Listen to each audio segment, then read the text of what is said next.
목사인 제가 부끄러운 고백을 하나 하겠습니다. 신학교에서 시편 23편을 수백 번 읽었고 강단에서 수십 차례 설교했지만 정작 제 삶에서 그 말씀이 살아 역사하는 것을 경험한 건 3년 전이었습니다. 2022년 가을 한 집사님이 새벽 기도 후에 제게 다가오셨습니다. 60대 후반의 그분은 눈물을 글썽이며 말씀하셨습니다. 목사님, 저 요즘 매일 아침 시편 23편만 읽고 있어요. 다른 성경은 눈에 안 들어와요. 그런데 이상하게도 이 6절이 제 하루를 완전히 바꿔놓고 있어요. 그날 이후 저는 호기심이 생겼습니다. 도대체 이 짧은 시편이 어떻게 한 사람의 삶을 그렇게 바꿀 수 있을까? 그래서 저도 시작했습니다. 매일 아침 시편 23편 6절만을 묵상하는 시간을 가지기 시작했습니다. 처음 일주일은 솔직히 아무 변화가 없었습니다. 그냥 익숙한 말씀이었고 너무 많이 들어서 새로울 것도 없었습니다. 그런데 2주째 접어들면서 이상한 일이 일어나기 시작했습니다. 아침에 눈을 뜨면 자동으로 여호와는 나의 목자신이라는 말씀이 입에서 나왔습니다. 출근길 차 안에서 난폭운전을 당해도 화가 나지 않았습니다. 그가 나를 푸른 풀밭에 누이시며라는 말씀이 마음을 평안하게 했습니다. 한 달이 지나자 제 기도 제목이 바뀌었습니다. 하나님, 이것 주세요. 저것 해주세요가 아니라 하나님, 감사합니다. 주님이 나의 목자이시니 부족함이 없습니다로 바뀌었습니다. 3개월이 지나자 제 설교가 달라졌습니다. 성도들이 말했습니다. 목사님, 요즘 설교에 힘이 있어요. 뭔가 살아있어요. 6개월이 지난 지금 저는 확신합니다. 시편 23편은 단순히 아름다운 시가 아닙니다. 이것은 살아 역사하는 하나님의 능력입니다. 매일 이 말씀을 묵상할 때 우리 삶에 일어나는 구체적이고 실제적인 변화가 있습니다. 오늘 제가 나누고 싶은 것은 바로 이것입니다. 시편 23편을 매일 묵상할 때 여러분이 경험하게 될 7가지 놀라운 축복의 기적입니다. 이것은 이론이 아닙니다. 제가 직접 경험했고 수많은 성도들이 증언한 실제 변화입니다. 여러분도 오늘부터 시작해 보시겠습니까? 매일 아침 단 5분 시편 23편을 소리내어 읽고 묵상하는 시간을 가져보시겠습니까? 그렇다면 지금부터 제가 말씀드리는 7가지 축복을 여러분도 반드시 경험하게 될 것입니다. 여러분은 아침에 눈을 뜰 때 가장 먼저 무슨 생각이 드시나요? 대부분의 사람들은 걱정으로 하루를 시작합니다. 오늘 할 일이 너무 많아. 어떻게 다 할까? 저 사람이 나를 어떻게 생각할까? 내 나이에 이것밖에 못했다니. 이런 생각들이 마치 폭풍처럼 마음을 휘몰아칩니다. 왜 그럴까요? 우리가 우리 자신을 제대로 알지 못하기 때문입니다. 세상이 우리에게 붙여놓은 이름표로 살아가기 때문입니다. 실패한 사람, 부족한 사람, 쓸모없는 사람이라는 거짓된 정체성으로 하루를 시작하기 때문입니다. 그런데 시편 23편 1절은 이렇게 선포합니다. 여호와는 나의 목자시니 내게 부족함이 없으리로다. 시편 23편 1절. 이 한 문장 안에 우리의 진짜 정체성이 담겨 있습니다. 여호와는 나의 목자시니. 이 말씀의 원어를 보면 더욱 놀랍습니다. 히브리어로 여호와 로이, 즉 여호와께서 나를 목양하신다는 의미입니다. 이것은 단순히 하나님이 목자라는 사실이 아니라 하나님께서 지금 이 순간 나를 개인적으로 돌보고 계신다는 현재 진행형의 고백입니다. 다윗이 이 시편을 쓸 때 그는 양치기 소년이었습니다. 그는 양들이 목자 없이는 단 하루도 살 수 없다는 것을 알았습니다. 양은 스스로 먹이를 찾지 못하고 스스로 물을 찾지 못하며 스스로 위험으로부터 자신을 보호하지 못합니다. 하지만 좋은 목자가 있으면 양은 안전하고 평안하며 만족스럽습니다. 다윗은 이것을 알았기에 나는 여호와의 양이다라고 고백한 것입니다. 이것이 우리의 진짜 정체성입니다. 우리는 세상이 평가하는 대로 가치가 정해지는 존재가 아닙니다. 우리는 전능하신 하나님의 양입니다. 우주의 창조주께서 친히 돌보시는 귀한 존재입니다. 이 정체성을 매일 아침 고백할 때 놀라운 일이 일어납니다. 부산에 사시는 박미선 집사님의 이야기를 들려드리겠습니다. 박 집사님은 62세, 30년간 은행에서 일하다가 명예퇴직을 하셨습니다. 퇴직 후 2년 동안 그녀는 깊은 우울증에 빠졌습니다. 나는 이제 쓸모없는 사람이야. 아무도 나를 필요로 하지 않아. 이런 생각이 하루 종일 그녀를 괴롭혔습니다. 남편과 자식들이 아무리 위로해도 소용없었습니다. 교회도 나가기 싫었습니다. 2023년 3월, 그녀는 새벽 기도회에 나왔습니다. 그날 제가 시편 23편 1절 말씀을 전했습니다. 여러분의 가치는 여러분이 무엇을 했느냐가 아니라 여러분이 누구의 양이냐로 정해집니다. 그날 박 집사님은 눈물을 쏟으며 기도했습니다. 하나님, 저는 주님의 양입니다. 그것만으로 충분합니다. 그날부터 그녀는 매일 아침 일어나자마자 시편 23편 1절을 고백하기 시작했습니다. 처음 일주일은 그냥 말로만 했습니다. 마음에 와닿지 않았습니다. 하지만 포기하지 않고 계속했습니다. 2주째 되던 어느 날 아침, 그녀는 거울을 보며 시편 23편 1절을 고백했습니다. 여호와는 나의 목자시니 내게 부족함이 없으리로다. 그 순간 눈물이 쏟아졌습니다. 처음으로 그 말씀이 진짜로 느껴졌습니다. 맞아, 나는 하나님의 양이야. 나는 귀한 존재야. 한 달 후, 그녀는 교회 도서관 봉사를 시작했습니다. 3개월 후, 그녀는 새신자 양육을 돕기 시작했습니다. 6개월 후, 그녀는 우울증 약을 끊었습니다. 지금 그녀는 70대 노인들을 위한 성경 공부를 인도하고 있습니다. 무엇이 그녀를 바꾸었을까요? 환경이 바뀌었습니까? 아닙니다. 남편이 갑자기 다정해졌습니까? 아닙니다. 자식들이 더 자주 연락했습니까? 아닙니다. 그녀의 정체성이 바뀌었습니다. 쓸모없는 사람에서 하나님의 귀한 양으로 정체성이 회복되었습니다. 사랑하는 여러분, 지금 저와 함께 이렇게 기도해 보시겠습니까? 하나님 아버지, 오늘 아침 제게 진짜 정체성을 알려주셔서 감사합니다. 저는 세상이 규정하는 대로 사는 사람이 아니라 주님의 양입니다. 여호와는 나의 목자시니 내게 부족함이 없습니다. 이 고백이 제 입술에서 떠나지 않게 하시고 이 진리가 제 마음 깊은 곳에 뿌리내리게 하소서. 오늘 하루도 저를 지키시고 인도하시는 선하신 목자 되심을 믿습니다. 예수님의 이름으로 기도합니다. 아멘. 이 기도를 매일 아침 고백해 보세요. 여러분의 하루가 완전히 달라질 것입니다. 이것이 시편 23편을 매일 묵상할 때 경험하는 첫 번째 축복, 정체성의 회복입니다. 그렇다면 두 번째 축복은 무엇일까요? 현대인의 가장 큰 문제가 무엇인지 아십니까? 바로 불안입니다. 2024년 통계에 따르면 한국 성인의 68%가 불안장애를 경험하고 있다고 합니다. 밤에 잠을 이루지 못하고 뒤척이는 사람들이 수백만 명입니다. 내일 무슨 일이 생기면 어떡하지? 건강검진 결과가 나쁘면 어떡하지? 자식이 사고라도 나면 어떡하지? 끝없는 걱정과 불안이 우리의 마음을 짓누릅니다. 그런데 시편 23편 2절은 이렇게 말씀합니다. 그가 나를 푸른 풀밭에 누이시며 쉴만한 물가로 인도하시는도다. 시편 23편 2절. 이 말씀 안에 불안을 치유하는 하나님의 처방이 들어 있습니다. 그가 나를 푸른 풀밭에 누이시며. 여기서 누이시며라는 단어가 중요합니다. 히브리어 원어는 라바츠인데 이것은 강제로 눕히다가 아니라 안전하게 쉬도록 하다는 의미입니다. 양은 자신이 완전히 안전하다고 느낄 때만 눕습니다. 조금이라도 위험을 감지하면 절대 눕지 않습니다. 양이 푸른 풀밭에 누워 있다는 것은 목자가 완벽하게 보호하고 있다는 증거입니다. 쉴만한 물가로 인도하시는도다. 여기서도 중요한 단어가 있습니다. 쉴만한이라는 말은 히브리어로 메누오트인데 완전한 평안을 의미합니다. 양은 흐르는 급류를 무서워합니다.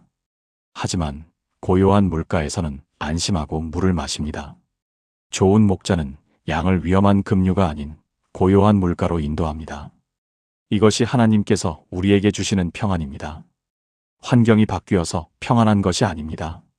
하나님께서 함께 하셔서 평안한 것입니다. 이 말씀을 매일 묵상할 때 불안이 치유되기 시작합니다. 대구에 사시는 최영호 집사님의 이야기를 나누겠습니다. 최 집사님은 54세 중소기업 사장님이셨습니다. 2022년 코로나 여파로 회사가 어려워지면서 그는 극심한 불안에 시달렸습니다. 밤마다 악몽을 꾸었습니다. 회사가 망하는 꿈, 직원들에게 월급을 못 주는 꿈, 집을 빼앗기는 꿈을 반복해서 꾸었습니다. 아침에 일어나면 온몸이 땀으로 젖어 있었습니다. 심장이 두근거리고 숨쉬기가 힘들었습니다. 병원에 가니 공황장애 진단이 나왔습니다. 약을 먹기 시작했지만 불안은 계속되었습니다. 2023년 1월, 그는 직원 한 명을 해고해야 하는 상황에 직면했습니다. 그날 밤, 그는 집에서 성경을 펼쳤습니다. 시편 23편이 눈에 들어왔습니다. 그가 나를 푸른 풀밭에 누이시며 쉴만한 물가로 인도하시는도다. 그는 혼자 중얼거렸습니다. 푸른 풀밭? 쉴만한 물가? 내 인생에는 그런 게 없는데.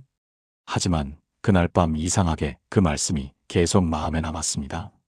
다음 날 아침, 그는 출근하면서 시편 23편 2절을 소리내어 읽었습니다. 그가 나를 푸른 풀밭에 누이시며 쉴만한 물가로 인도하시는도다. 신기하게도 마음이 조금 진정되었습니다. 그날부터 그는 매일 아침 출근길 차 안에서 시편 23편 2절을 10번씩 소리내어 읽기 시작했습니다. 처음 일주일은 별 변화가 없었습니다. 여전히 불안했고 여전히 잠을 못 잤습니다. 하지만 2주째부터 조금씩 달라지기 시작했습니다. 아침에 일어날 때 심장 두근거림이 줄어들었습니다. 회사에서 어려운 결정을 내려야 할 때 그가 나를 인도하시는도다라는 말씀이 떠올랐습니다. 한 달 후 그는 놀라운 경험을 했습니다. 은행에서 대출 상담을 하는데 갑자기 마음에 평안이 찾아왔습니다. 하나님이 나를 쉴만한 물가로 인도하시는구나. 이런 확신이 들었습니다. 결국 그 대출은 승인되었고 회사는 위기를 넘겼습니다. 3개월 후 그는 공황장애 약을 끊었습니다. 6개월 후 그는 다시 악몽을 꾸지 않게 되었습니다. 1년 후인 지금 그의 회사는 다시 성장하고 있습니다. 그는 지금도 매일 아침 차 안에서 시편 23편 2절을 고백합니다. 최근에 그를 만났을 때 그가 이렇게 말했습니다. 목사님, 제 환경은 여전히 쉽지 않아요. 경제도 어렵고 경쟁도 치열해요. 하지만 제 마음은 평안해요. 하나님이 저를 푸른 풀밭에 누이시고 쉴만한 물가로 인도하신다는 것을 이제는 정말로 믿어요. 이것이 시편 23편의 능력입니다. 환경을 바꾸는 것이 아니라 마음을 바꿉니다. 상황을 제거하는 것이 아니라 상황 속에서 평안을 주십니다. 사랑하는 여러분, 지금 저와 함께 이렇게 기도해 보시겠습니까? 사랑의 주님, 제 마음의 모든 불안을 주님께 맡깁니다. 주님은 저를 푸른 풀밭에 누이시고 쉴만한 물가로 인도하시는 선한 목자이십니다. 제가 안전하게 쉴 수 있는 곳은 주님의 품 안입니다. 더 이상 두려워하지 않겠습니다. 주님이 저와 함께 하시기 때문입니다. 오늘 하루도 주님의 평안이 제 마음을 지키시기를 믿습니다. 예수님의 이름으로 기도합니다. 아멘. 이 기도를 매일 아침 고백해 보세요. 여러분의 불안이 치유될 것입니다. 이것이 시편 23편을 매일 묵상할 때 경험하는 두 번째 축복, 불안의 치유입니다. 그렇다면 세 번째 축복은 무엇일까요? 여러분은 영혼이 피곤한 적이 있으신가요? 몸이 피곤한 것은 쉬면 회복됩니다.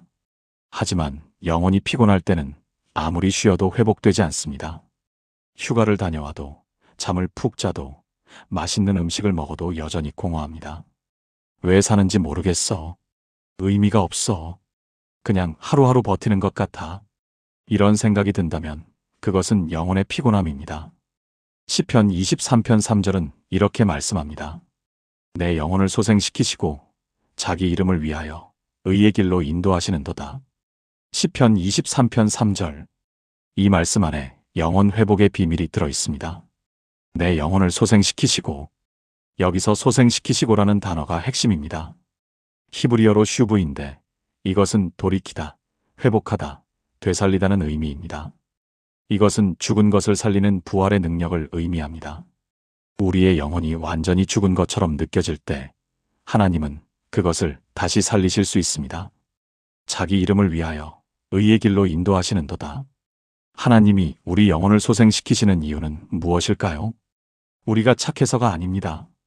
우리가 자격이 있어서가 아닙니다. 자기 이름을 위하여 즉 하나님의 영광을 위해서입니다. 하나님의 양이 죽어가는 것을 하나님은 원치 않으십니다. 하나님의 이름이 걸려 있기 때문입니다. 좋은 목자는 자기 양을 절대 포기하지 않습니다. 죽어가는 양을 발견하면 무슨 수를 써서라도 살립니다. 이것이 우리 하나님이십니다. 이 말씀을 매일 묵상할 때 영혼이 회복되기 시작합니다. 서울에 사시는 이정희 권사님의 이야기를 들려드리겠습니다. 이 권사님은 68세, 평생 교회를 다녔고 구역장도 하셨습니다. 하지만 2021년 남편이 갑자기 세상을 떠나면서 그녀의 믿음이 무너졌습니다. 장례식을 치르고 집에 돌아왔을 때 그녀는 하나님께 소리쳤습니다. 하나님, 왜 이러세요? 제가 평생 충성했는데 왜 남편을 데려가셨어요? 그날 이후 그녀는 교회에 나가지 않았습니다. 성경도 펼치지 않았습니다. 기도도 하지 않았습니다. 6개월 동안 그녀는 집안에만 있었습니다. 자식들이 걱정했지만 그녀는 아무 말도 하지 않았습니다. 그녀의 영혼은 완전히 메말라 있었습니다. 2022년 봄 딸이 억지로 그녀를 교회에 데려갔습니다. 그날 새벽 기도회 설교 본문이 시편 23편이었습니다. 제가 3절 말씀을 전했습니다. 내 영혼을 소생시키시고. 이 말씀을 들을 때 이 권사님은 눈물이 쏟아졌습니다. 하나님, 제 영혼을 소생시켜 주세요. 저는 이제 죽은 것 같아요.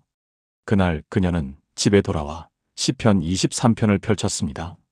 3절을 읽고 또 읽었습니다. 내 영혼을 소생시키시고. 처음에는 아무 느낌이 없었습니다. 하지만 매일 아침 이 말씀을 읽기 시작했습니다. 일주일이 지났습니다. 여전히 슬펐지만 조금 덜 절망적이었습니다. 2주일이 지났습니다. 아침에 커피를 마시면서 문득 남편이 좋아하던 찬송가가 생각났습니다. 처음으로 그녀는 찬송가를 불렀습니다. 눈물이 났지만 그것은 절망의 눈물이 아니라 그리움의 눈물이었습니다. 한 달이 지났습니다. 그녀는 다시 구역 모임에 나갔습니다. 3개월이 지났습니다. 그녀는 남편 없이 처음으로 혼자 여행을 갔습니다. 강원도 설악산에 갔는데 산을 보면서 그녀는 깨달았습니다. 하나님이 저를 살리고 계시구나. 6개월이 지났습니다. 그녀는 남편을 잃은 과부들을 위한 소그룹을 시작했습니다. 1년 후인 지금 그녀는 20명의 과부들과 함께 매주 모여 시편 23편을 묵상하고 있습니다. 최근에 그녀가 제게 이렇게 말했습니다. 목사님, 저는 죽었었어요. 영혼이 완전히 죽어 있었어요. 하지만 하나님이 저를 소생시키셨어요. 시편 23편 3절이 제 삶의 고백이 되었어요. 지금 그녀는 남편의 빈자리가 여전히 아프지만 하나님의 위로 안에서 살아가고 있습니다. 그녀의 영혼은 다시 살아났습니다. 이것이 시편 23편의 능력입니다. 죽은 것 같은 영혼을 다시 살리시는 하나님의 능력입니다. 사랑하는 여러분, 지금 저와 함께 이렇게 기도해 보시겠습니까? 전능하신 하나님, 제 영혼이 지쳐 있습니다. 죽은 것처럼 느껴질 때가 있습니다. 하지만 주님은 내 영혼을 소생시키시는 분이십니다. 주님의 이름을 위하여 저를 의의 길로 인도하실 것을 믿습니다. 제 영혼에 다시 생기를 불어넣어 주시고 주님의 살아계심을 경험하게 하소서. 더 이상 절망 속에 머물지 않겠습니다. 주님이 저를 살리시는 분이심을 선포합니다. 예수님의 이름으로 기도합니다. 아멘. 이 기도를 매일 아침 고백해 보세요. 여러분의 영혼이 소생할 것입니다. 이것이 시편 23편을 매일 묵상할 때 경험하는 세 번째 축복, 영혼의 소생입니다. 그렇다면 네 번째 축복은 무엇일까요? 인생을 살다 보면 반드시 골짜기를 지나야 할 때가 있습니다. 질병의 골짜기, 실패의 골짜기, 관계의 골짜기, 죽음의 골짜기. 그 골짜기는 너무 깊고 어두워서 앞이 보이지 않습니다. 이제 끝이구나. 회복할 수 없어. 희망이 없어. 이런 생각이 우리를 짓누릅니다. 그런데 시편 23편 4절은 이렇게 선포합니다. 내가 사망의 음침한 골짜기로 다닐지라도 해를 두려워하지 않을 것은 주께서 나와 함께 하심이라. 주의 지팡이와 막대기가 나를 안위하시나이다. 시편 23편 4절. 이 말씀 안에 두려움을 극복하는 비결이 들어 있습니다. 내가 사망의 음침한 골짜기로 다닐지라도 여기서 중요한 것은 다닐지라도라는 표현입니다. 머물지라도가 아니라 다닐지라도입니다. 골짜기는 지나가는 곳이지 머무는 곳이 아닙니다. 우리는 골짜기를 지나갈 뿐입니다. 해를 두려워하지 않을 것은 주께서 나와 함께 하심이라. 두려움을 극복하는 비결은 무엇입니까? 환경이 좋아져서가 아닙니다. 골짜기가 없어져서가 아닙니다. 주께서 나와 함께 하시기 때문입니다. 주의 지팡이와 막대기가 나를 안위하시나이다. 목자의 지팡이는 양을 인도하는 도구입니다. 목자의 막대기는 양을 보호하는 도구입니다. 하나님은 우리를 인도하시고 보호하십니다. 이 말씀을 매일 묵상할 때 두려움이 사라지기 시작합니다. 인천에 사시는 김수진 집사님의 이야기를 나누겠습니다. 김 집사님은 45세, 두 아이의 엄마입니다. 2023년 가을, 그녀는 유방암 3기 진단을 받았습니다. 의사는 말했습니다. 수술해야 하고 항암 치료를 받아야 합니다. 힘든 싸움이 될 것입니다. 그날 밤 그녀는 잠을 이루지 못했습니다. 내가 죽으면 아이들은 어떻게 하지? 남편은 어떻게 하지? 두려움이 물밀듯이 밀려왔습니다. 다음 날 아침 그녀는 기도하려고 성경을 펼쳤습니다.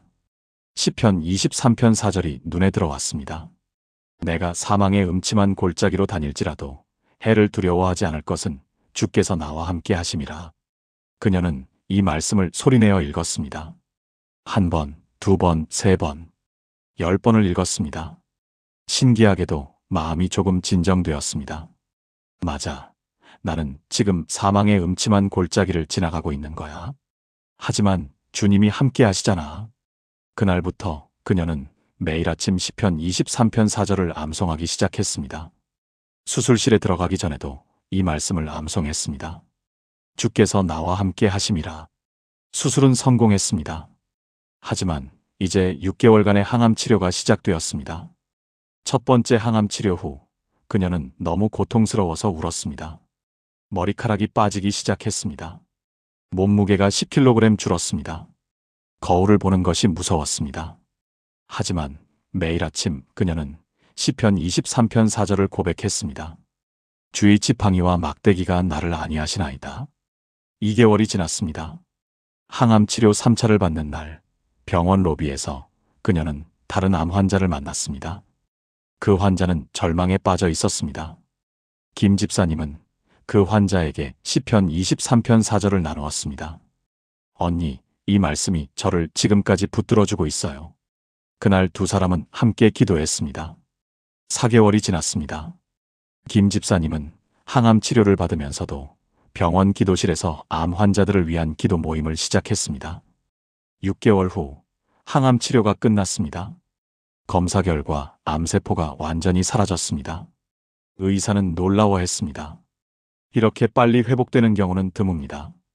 지금 김 집사님은 건강하게 회복되어 암 환자들을 위한 사역을 하고 있습니다. 최근에 그녀가 제게 이렇게 말했습니다. 목사님, 저는 사망의 음침한 골짜기를 지나갔어요. 그 골짜기는 정말 어둡고 무서웠어요. 하지만 주님이 저와 함께 걸으셨어요. 그래서 두렵지 않았어요. 아니, 두려웠지만 혼자가 아니었어요. 이것이 시편 23편의 능력입니다. 골짜기를 없애주는 것이 아니라 골짜기를 지나갈 힘을 주십니다. 두려움을 제거하는 것이 아니라 두려움 속에서 함께 하십니다. 사랑하는 여러분, 지금 저와 함께 이렇게 기도해 보시겠습니까? 사랑의 하나님, 저는 지금 골짜기를 지나고 있습니다. 이 골짜기가 너무 깊고 어두워서 두렵습니다. 하지만 주님이 저와 함께 하십니다. 주님의 지팡이와 막대기가 저를 안위하십니다. 저는 이 골짜기를 지나갈 것입니다. 머물지 않고 통과할 것입니다. 주님이 저를 붙드시고 인도하시기 때문입니다. 더 이상 두려워하지 않겠습니다. 주님의 함께 하심을 믿고 의지합니다. 예수님의 이름으로 기도합니다. 아멘. 이 기도를 매일 아침 고백해 보세요. 여러분의 두려움이 극복될 것입니다. 이것이 시편 23편을 매일 묵상할 때 경험하는 네 번째 축복, 두려움의 극복입니다. 그렇다면 다섯 번째 축복은 무엇일까요? 인생을 살다 보면 원수를 만나게 됩니다. 여기서 원수란 반드시 사람만을 의미하지 않습니다. 질병도 원수입니다. 가난도 원수입니다. 절망도 원수입니다. 우리를 무너뜨리려는 모든 것이 원수입니다. 그런데 놀라운 말씀이 있습니다. 시편 23편 5절은 이렇게 선포합니다. 주께서 내 원수의 목전에서 내게 상을 베푸시고 기름을 내 머리에 부으셨으니 내 잔이 넘치나이다. 시편 23편 5절. 이 말씀 안에 승리의 비결이 들어 있습니다. 주께서 내 원수의 목전에서 내게 상을 베푸시고, 여기서 놀라운 것은 원수의 목전에서라는 표현입니다. 하나님은 원수를 먼저 제거하신 후에 상을 베푸시는 것이 아닙니다. 원수가 보는 앞에서 원수가 있는 그 자리에서 상을 베푸십니다. 이것이 하나님의 방법입니다. 기름을 내 머리에 부으셨으니, 고대 근동에서 머리에 기름을 붓는 것은 영광과 존귀를 의미했습니다. 왕에게 기름을 부어 왕권을 주었습니다. 제사장에게 기름을 부어 거룩함을 주었습니다. 하나님은 우리에게 기름을 부으셔서 영광과 권세를 주십니다. 내 잔이 넘치나이다. 잔이 넘친다는 것은 풍성함을 의미합니다. 모자라는 것이 아니라 넘치는 은혜입니다. 이 말씀을 매일 묵상할 때 불가능해 보이는 상황에서 하나님의 은혜를 경험하게 됩니다. 광주에 사시는 박성호 집사님의 이야기를 들려드리겠습니다. 박 집사님은 58세, 평생 성실하게 일해온 자영업자였습니다. 2022년 초 그의 가게 바로 옆에 대형 프랜차이즈 매장이 들어왔습니다. 한 달 만에 그의 매출은 70% 급감했습니다. 3개월 후 그는 빚을 내서 월세를 내야 했습니다. 6개월 후 그는 가게 문을 닫아야 하는 상황에 직면했습니다. 그는 좌절했습니다. 30년을 일했는데 이렇게 끝나는구나. 아내는 우울증에 걸렸고 대학생 아들은 학비 때문에 아르바이트를 시작했습니다. 박 집사님은 하나님께 원망했습니다. 하나님, 제가 뭘 잘못했습니까? 저는 11조도 빠짐없이 드렸고 봉사도 열심히 했는데 왜 이렇게 하십니까? 2022년 가을, 그는 새벽 기도회에 나왔습니다. 마지막으로 하나님께 매달려 보려고 했습니다. 그날 제가 시편 23편 5절 말씀을 전했습니다. 주께서 내 원수의 목전에서 내게 상을 베푸시고, 이 말씀을 들을 때 박 집사님은 충격을 받았습니다. 원수의 목전에서? 그 프랜차이즈 매장이 보는 앞에서 하나님이 나에게 상을 베푸신다고? 그날 그는 집에 돌아와 시편 23편 5절을 계속 읽었습니다. 처음에는 믿어지지 않았습니다. 어떻게 이런 상황에서 상을 받을 수 있지? 하지만 그는 결심했습니다. 하나님을 믿어보자. 끝까지 믿어보자. 다음 날부터 그는 매일 아침 가게 문을 열기 전에 시편 23편 5절을 고백했습니다. 주께서 내 원수의 목전에서 내게 상을 베푸시고 기름을 내 머리에 부으셨으니 내 잔이 넘치나이다.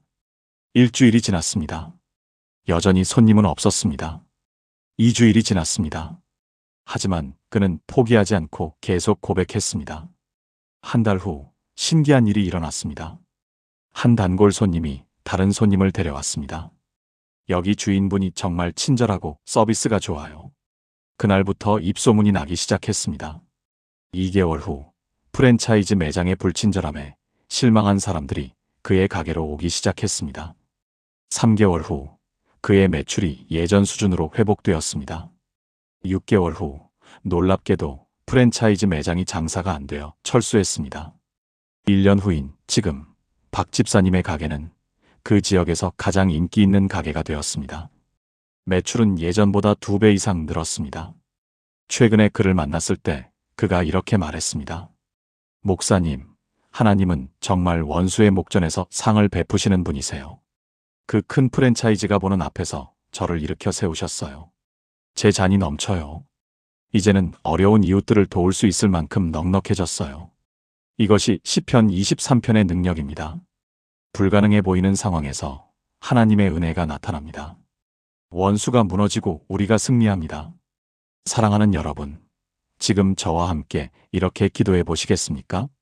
전능하신 하나님, 지금 제 앞에 원수가 있습니다. 불가능해 보이는 상황이 저를 짓누르고 있습니다. 하지만 주님은 내 원수의 목전에서 내게 상을 베푸시는 분이십니다. 주님이 제 머리에 기름을 부으시고 제 잔을 넘치게 하실 것을 믿습니다. 이 불가능한 상황이 주님의 영광을 드러내는 기회가 되게 하소서. 원수가 보는 앞에서 주님의 승리를 경험하게 하소서. 주님의 은혜가 제 삶에 넘치기를 선포합니다. 예수님의 이름으로 기도합니다. 아멘. 이 기도를 매일 아침 고백해 보세요. 여러분의 불가능한 상황이 가능으로 바뀔 것입니다. 이것이 시편 23편을 매일 묵상할 때 경험하는 5번째 축복, 원수 앞에서의 승리입니다. 그렇다면 6번째 축복은 무엇일까요? 돈을 쫓아가고 성공을 쫓아가고 인정을 쫓아갑니다. 하지만 아무리 쫓아가도 잡히지 않습니다. 목표에 도달하면 또 다른 목표가 생깁니다. 만족이 없습니다. 평안이 없습니다. 그런데 시편 23편 6절 전반부는 우리에게 놀라운 진리를 알려줍니다. 내 평생의 선하심과 인자하심이 반드시 나를 따르리니. 시편 23편 6절어. 이 말씀 안에 인생 역전의 비밀이 들어 있습니다. 선하심과 인자하심이 반드시 나를 따르리니. 여기서 따르린이라는 단어가 핵심입니다. 히브리어 원어는 라다프인데 이것은 맹렬히 쫓다, 추격하다는 의미입니다. 이것은 원수가 쫓아올 때 사용하는 단어입니다. 군대가 적을 추격할 때 사용하는 단어입니다.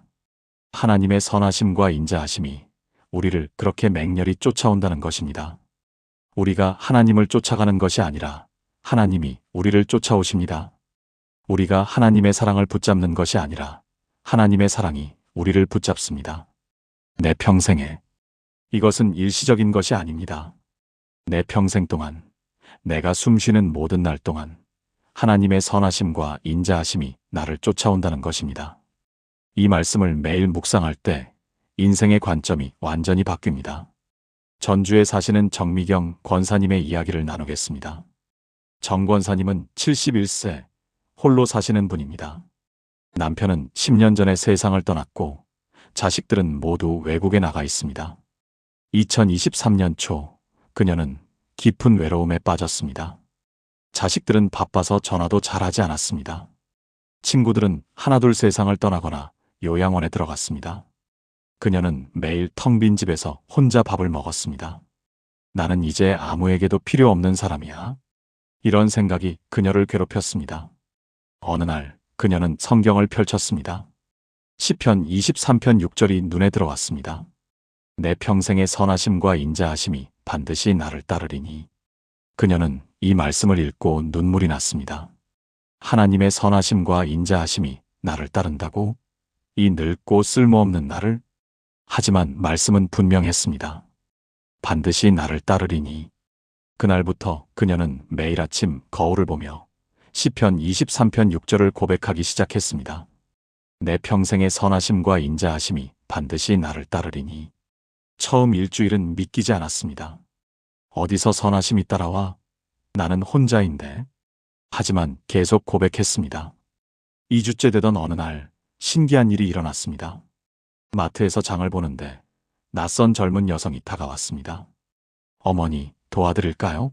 짐이 많으신 것 같은데요. 그 여성은 그녀의 짐을 차까지 들어다 주었습니다. 정 권사님은 깜짝 놀랐습니다. 하나님의 선하심이 나를 쫓아오는구나. 한 달 후 교회에서 홀로 사시는 어르신들을 위한 소그룹이 만들어졌습니다. 정 권사님은 그 모임에 참여했습니다. 거기서 그녀는 자신과 같은 처지의 어르신들을 만났습니다. 함께 밥을 먹고 함께 성경을 읽고 함께 기도하기 시작했습니다. 2개월 후 그녀의 딸이 한국에 방문했습니다. 엄마를 보고 깜짝 놀랐습니다. 엄마, 표정이 완전히 달라지셨어요. 무슨 좋은 일 있으세요? 정 권사님은 웃으며 말했습니다. 하나님의 선하심과 인자하심이 나를 쫓아오고 있어. 3개월 후 정 권사님은 그 소그룹의 리더가 되었습니다. 6개월 후 그녀는 혼자 사시는 어르신들의 집을 방문하는 사역을 시작했습니다. 1년 후인 지금 정 권사님은 20명의 어르신들과 함께 매주 모여 시편 23편을 묵상하고 있습니다. 그녀는 더 이상 외롭지 않습니다. 최근에 그녀가 제게 이렇게 말했습니다. 목사님, 제가 하나님을 쫓아가는 줄 알았는데 하나님이 저를 쫓아오고 계셨어요. 제가 하나님의 사랑을 찾는 줄 알았는데 하나님의 사랑이 저를 찾아오고 있었어요. 71년을 살아오면서 이제야 알았어요. 이것이 시편 23편의 능력입니다. 우리의 관점을 완전히 바꿉니다. 내가 무엇인가를 쫓아가는 삶에서 하나님의 선하심이 나를 쫓아오는 삶으로 바뀝니다. 사랑하는 여러분, 지금 저와 함께 이렇게 기도해 보시겠습니까? 사랑의 하나님, 제가 지금까지 많은 것을 쫓아가며 살았습니다. 하지만 주님의 선하심과 인자하심이 저를 쫓아오고 있었습니다. 제 평생에 주님의 선하심이 반드시 저를 따를 것을 믿습니다. 제가 외로울 때도 힘들 때도 절망할 때도 주님의 인자하심이 저를 쫓아올 것을 믿습니다. 더 이상 제 힘으로 무엇인가를 잡으려 하지 않겠습니다. 주님의 사랑이 저를 붙잡으실 것을 믿고 의지합니다. 내 평생 주님의 선하심 안에서 살게 하소서. 예수님의 이름으로 기도합니다. 아멘. 이 기도를 매일 아침 고백해 보세요. 여러분의 인생 관점이 완전히 바뀔 것입니다. 이것이 시편 23편을 매일 묵상할 때 경험하는 6번째 축복, 선하심과 인자하심의 추격입니다. 이제 마지막 7번째 축복이 남았습니다. 인생의 가장 큰 질문이 무엇인지 아십니까? 나는 어디로 가는가? 죽음 이후에 무엇이 있는가? 나의 최종 목적지는 어디인가? 모든 사람은 이 질문 앞에 서 있습니다. 그리고 이 질문에 대한 확실한 답이 없으면 불안합니다. 시편 23편 6절 후반부는 이 질문에 명확한 답을 줍니다. 내가 여호와의 집에 영원히 살리로다. 시편 23편 6절 B. 이 말씀 안에 영원한 확신이 들어 있습니다. 내가 여호와의 집에 영원히 살리로다. 여기서 여호와의 집은 단순히 건물이 아닙니다. 이것은 하나님이 계신 곳, 하나님과 함께 거하는 곳을 의미합니다. 지상의 성전이 아니라 하늘의 처소입니다. 영원히 살리로다. 히브리어 원어는 레오랭 야밈인데 날들의 길이만큼이라는 의미입니다. 이것은 영원을 의미합니다. 일시적인 것이 아니라 영원한 거처입니다. 다윗은 이 시편을 통해 인생 여정의 최종 목적지를 선포하고 있습니다. 여호와가 나의 목자이시니 1절 시작. 푸른 풀밭과 쉴만한 물가로 인도하시고 2절 여정. 내 영혼을 소생시키시고 3절 회복. 사망의 음침한 골짜기를 지나고 4절 고난. 원수의 목전에서 상을 베푸시고 5절 승리. 선하심과 인자하심이 따르고 6절어 동행. 여호와의 집에 영원히 거한다 6절비 완성. 이것이 우리 인생의 여정입니다. 그리고 최종 목적지는 확실합니다. 여호와의 집에 영원히 사는 것입니다. 이 말씀을 매일 묵상할 때 영원에 대한 확신이 생깁니다. 제주도에 사시는 강병수 장로님의 이야기를 마지막으로 나누겠습니다. 강 장로님은 78세, 평생 교회를 섬기신 분입니다. 2024년 초 그는 말기 췌장암 진단을 받았습니다. 의사는 말했습니다. 6개월 정도 남았습니다. 그 순간 강 장로님은 두렵지 않았습니다. 오히려 평안했습니다. 왜냐하면 그는 50년 동안 매일 아침 시편 23편을 묵상해 온 분이었기 때문입니다. 특히 6절 말씀은 그의 고백이었습니다. 내가 여호와의 집에 영원히 살리로다. 진단을 받은 그날 밤 그는 가족들을 모아놓고 말했습니다. 슬퍼하지 마세요. 나는 집에 가는 겁니다. 여호와의 집에 영원히 살게 되는 겁니다. 그의 아내는 울었지만 그는 웃었습니다. 다음 날부터 강 장로님은 평소와 똑같이 생활했습니다. 새벽 기도에 나가고 신방을 다니고 성도들을 격려했습니다. 사람들이 물었습니다. 장로님, 어떻게 그렇게 평안하실 수 있으세요? 그는 대답했습니다. 시편 23편 6절이 제 고백이기 때문입니다. 한 달이 지났습니다. 그의 몸은 약해졌지만 영혼은 더욱 강해졌습니다. 매일 아침 그는 병상에서 시편 23편 전체를 암송했습니다. 특히 6절을 여러 번 반복했습니다. 내가 여호와의 집에 영원히 살리로다. 2개월이 지났습니다. 그는 자식들과 손주들을 불러 모았습니다. 그리고 한 명씩 축복 기도를 해주었습니다. 너희도 시편 23편을 매일 묵상하거라. 이 말씀이 너희 인생의 나침반이 될 것이다. 3개월이 지났습니다. 어느 날 그는 목사인 저를 불렀습니다. 목사님, 제 장례식 때 시편 23편을 읽어주세요. 그리고 성도들에게 말해주세요. 강병수 장로는 여호와의 집에 영원히 살고 있다고. 4개월째 되던 어느 새벽, 강 장로님은 가족들이 지켜보는 가운데 조용히 눈을 감았습니다.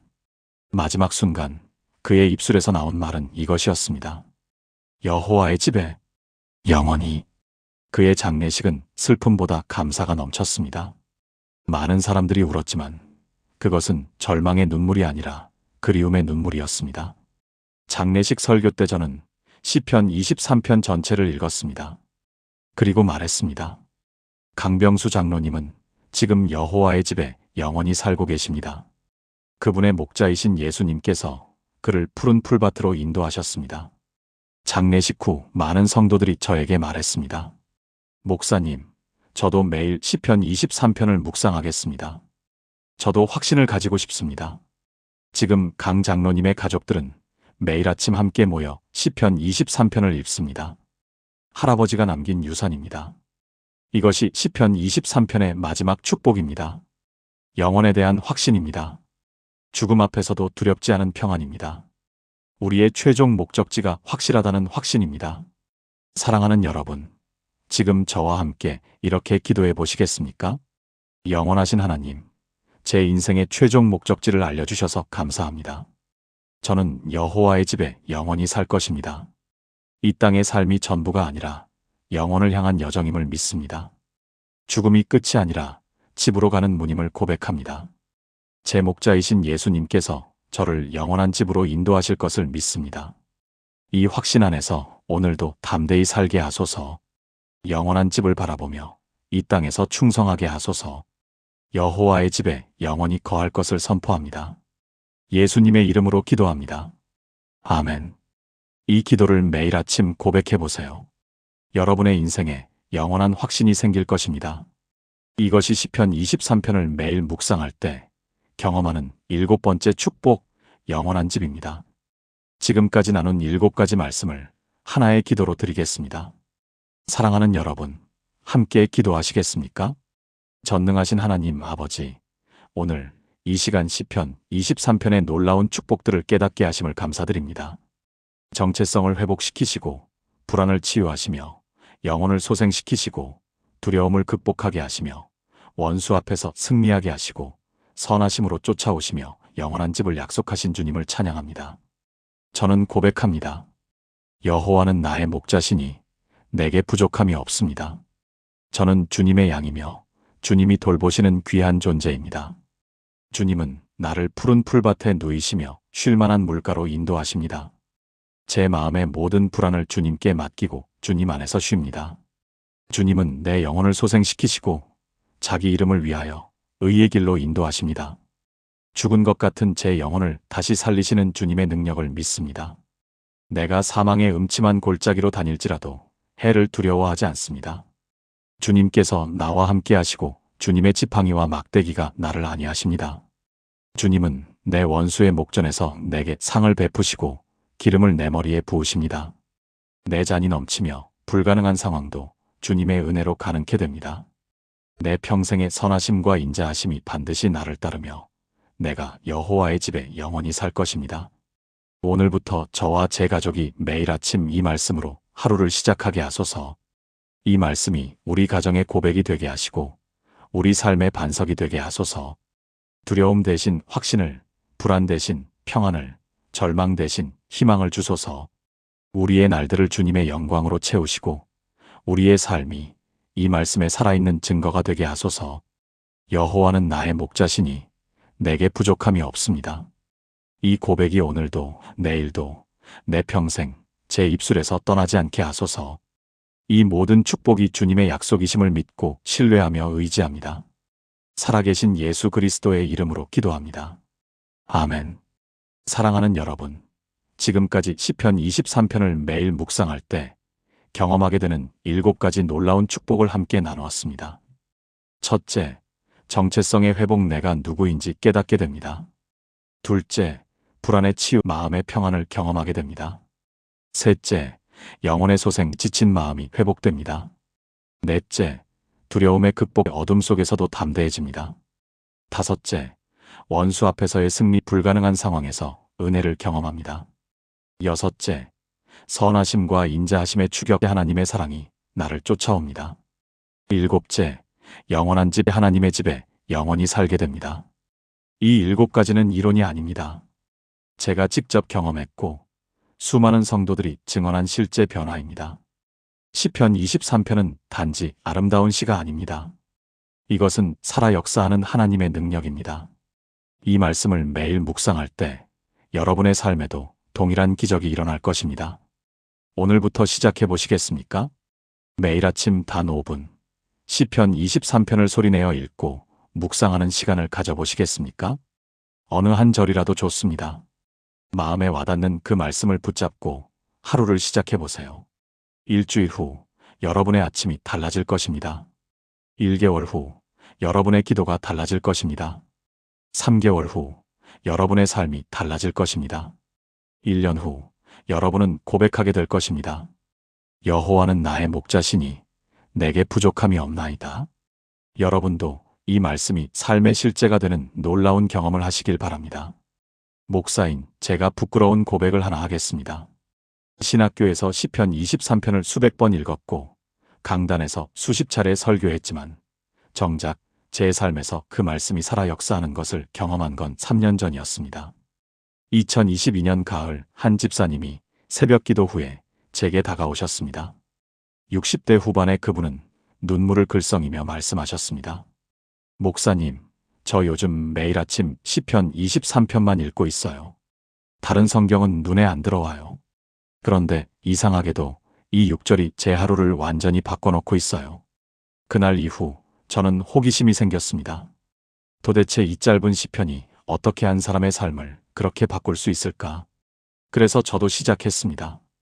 매일 아침 시편 23편 6절만을 묵상하는 시간을 가지기 시작했습니다. 처음 일주일은 솔직히 아무 변화가 없었습니다. 그냥 익숙한 말씀이었고 너무 많이 들어서 새로울 것도 없었습니다. 그런데 2주째 접어들면서 이상한 일이 일어나기 시작했습니다. 아침에 눈을 뜨면 자동으로 여호와는 나의 목자신이라는 말씀이 입에서 나왔습니다. 출근길 차 안에서 난폭 운전을 당해도 화가 나지 않았습니다.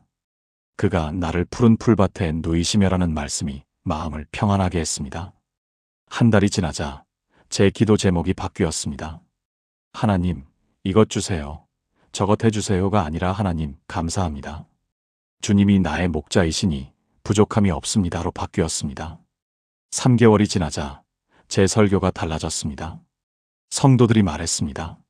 목사님, 요즘 설교에 힘이 있어요. 뭔가 살아있어요. 6개월이 지난 지금 저는 확신합니다.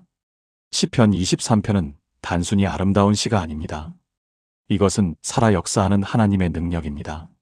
매일 이 말씀을 묵상할 때 우리 삶에 일어나는 구체적이고 실제적인 변화가 있습니다. 오늘 제가 나누고 싶은 것은 바로 이것입니다. 시편 23편을 매일 묵상할 때 여러분이 경험하게 될 7가지 놀라운 축복의 기적입니다. 이것은 이론이 아닙니다. 제가 직접 경험했고 수많은 성도들이 증언한 실제 변화입니다. 여러분도 오늘부터 시작해 보시겠습니까? 매일 아침 단 5분, 시편 23편을 소리내어 읽고 묵상하는 시간을 가져보시겠습니까? 그렇다면 지금부터 제가 말씀드리는 7가지 축복을 여러분도 반드시 경험하게 될 것입니다. 여러분은 아침에 눈을 뜰 때 가장 먼저 무슨 생각이 드시나요? 대부분의 사람들은 걱정으로 하루를 시작합니다. 오늘 할 일이 너무 많아. 어떻게 다 할까? 저 사람이 나를 어떻게 생각할까? 내 나이에 이것밖에 못했다니. 이런 생각들이 마치 폭풍처럼 마음을 휘몰아칩니다. 왜 그럴까요? 우리가 우리 자신을 제대로 알지 못하기 때문입니다. 세상이 우리에게 붙여놓은 이름표로 살아가기 때문입니다. 실패한 사람, 부족한 사람, 쓸모없는 사람이라는 거짓된 정체성으로 하루를 시작하기 때문입니다. 그런데 시편 23편 1절은 이렇게 선포합니다. 여호와는 나의 목자시니 내게 부족함이 없으리로다. 시편 23편 1절. 이 한 문장 안에 우리의 진짜 정체성이 담겨 있습니다. 여호와는 나의 목자시니. 이 말씀의 원어를 보면 더욱 놀랍습니다. 히브리어로 여호와 로이, 즉 여호와께서 나를 목양하신다는 의미입니다. 이것은 단순히 하나님이 목자라는 사실이 아니라 하나님께서 지금 이 순간 나를 개인적으로 돌보고 계신다는 현재 진행형의 고백입니다. 다윗이 이 시편을 쓸 때 그는 양치기 소년이었습니다. 그는 양들이 목자 없이는 단 하루도 살 수 없다는 것을 알았습니다. 양은 스스로 먹이를 찾지 못하고 스스로 물을 찾지 못하며 스스로 위험으로부터 자신을 보호하지 못합니다. 하지만 좋은 목자가 있으면 양은 안전하고 평안하며 만족스럽습니다. 다윗은 이것을 알았기에 나는 여호와의 양이다라고 고백한 것입니다. 이것이 우리의 진짜 정체성입니다. 우리는 세상이 평가하는 대로 가치가 정해지는 존재가 아닙니다. 우리는 전능하신 하나님의 양입니다. 우주의 창조주께서 친히 돌보시는 귀한 존재입니다. 이 정체성을 매일 아침 고백할 때 놀라운 일이 일어납니다. 부산에 사시는 박미선 집사님의 이야기를 들려드리겠습니다. 박 집사님은 62세, 30년간 은행에서 일하다가 명예퇴직을 하셨습니다. 퇴직 후 2년 동안 그녀는 깊은 우울증에 빠졌습니다. 나는 이제 쓸모없는 사람이야. 아무도 나를 필요로 하지 않아. 이런 생각이 하루 종일 그녀를 괴롭혔습니다. 남편과 자식들이 아무리 위로해도 소용없었습니다. 교회도 나가기 싫었습니다. 2023년 3월 그녀는 새벽 기도회에 나왔습니다. 그날 제가 시편 23편 1절 말씀을 전했습니다. 여러분의 가치는 여러분이 무엇을 했느냐가 아니라 여러분이 누구의 양이냐로 정해집니다. 그날 박 집사님은 눈물을 쏟으며 기도했습니다. 하나님, 저는 주님의 양입니다. 그것만으로 충분합니다. 그날부터 그녀는 매일 아침 일어나자마자 시편 23편 1절을 고백하기 시작했습니다. 처음 일주일은 그냥 말로만 했습니다. 마음에 와닿지 않았습니다. 하지만 포기하지 않고 계속했습니다. 2주째 되던 어느 날 아침 그녀는 거울을 보며 시편 23편 1절을 고백했습니다. 여호와는 나의 목자시니 내게 부족함이 없으리로다. 그 순간 눈물이 쏟아졌습니다. 처음으로 그 말씀이 진짜로 느껴졌습니다. 맞아, 나는 하나님의 양이야. 나는 귀한 존재야. 한 달 후 그녀는 교회 도서관 봉사를 시작했습니다. 3개월 후 그녀는 새신자 양육을 돕기 시작했습니다. 6개월 후 그녀는 우울증 약을 끊었습니다. 지금 그녀는 70대 노인들을 위한 성경 공부를 인도하고 있습니다. 무엇이 그녀를 바꾸었을까요? 환경이 바뀌었습니까? 아닙니다.